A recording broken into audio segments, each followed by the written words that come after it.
विद्या सिन्हा या सहज सुंदर असं देखणे पण लाभलेल्या अभिनेत्रीचा 15 ऑगस्ट हा जन्मदिवस.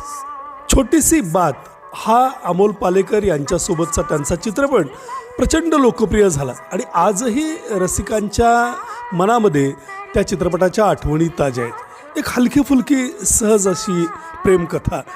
त्याचप्रमाणे रजनीगंधा किंवा इन्कार विनोद खन्नासोबत, पती पत्नीवर वो संजीव कुमारसोबत, कर्म राजेश खन्नासोबत, मुक्ती शशी कपूरसोबत, असे काही सुंदर चित्रपट विद्या सिन्हा म्हटलं की आठवून जातात. गर्ल नेक्स्ट डोअर अशा पद्धतीचं एक सौंदर्य साधं भोळं भारतीय म्हणता येईल असं या अभिनेत्रीला लाभलेलं होतं. त्याच पद्धतीचा त्यांचा अभिनयही दमदार असा, कुठलाही वाह्यातपणा नसलेला असायचा आणि त्यासाठी त्या अजूनही लक्षात आहेत.